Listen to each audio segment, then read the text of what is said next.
A blessing for the Nativity, the birthplace of Jesus Christ. A site that's been worshipped for over 2 millennia, heavy with sadness and grief. The custodians are mourning the war in Gaza, and the emptiness has made their community more vulnerable than ever. Illegal settlements are encircling Bethlehem, and this Christmas, Alice and her family are waiting on a Supreme Court decision on whether they can return home. Our land, do you see the old house there? Yeah. It's the one next to it, from the street until the last baby tree there. How many generations live there? More than 5-6 generations, like more than 50-60 years more. As Palestinians, Christians, we cannot really have our freedom to move here freely. And it's getting worse.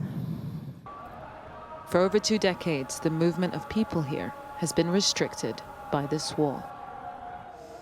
This huge looming wall separates Bethlehem from Jerusalem, and that divide is felt more deeply than ever in Christmas, where people from where he was born can't cross over and celebrate Jesus where he was crucified. But with Christmas come the symbols of hope. A procession led by the Latin Patriarch of Jerusalem moves through a checkpoint in the wall into Bethlehem. But not without protest. To go through, the meaning is that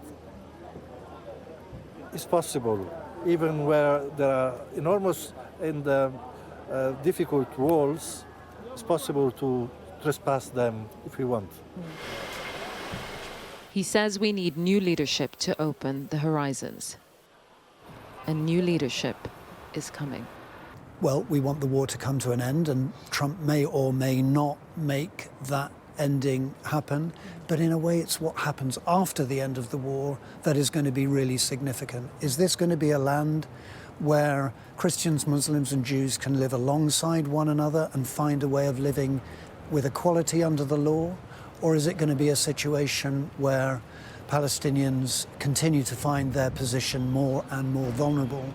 As Christmas arrives, every gathering is an opportunity for prayer, especially for those in Gaza still suffering from war.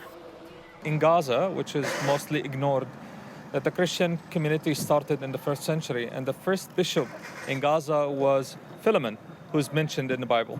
From Gaza himself, Dr. Yusuf Al-Khouri is looking to history for solace. Christmas, and the first Christmas was under occupation, was during sort of crazy political unrest in this land. And we remember also that Jesus Christ was born in a manger here, a kilometer away, was also a genocide survivor. In these charged times, every prayer counts. A gaze raised upwards, searching for a glimmer in the dark. Yusra al-Bagher, Sky News, Bethlehem.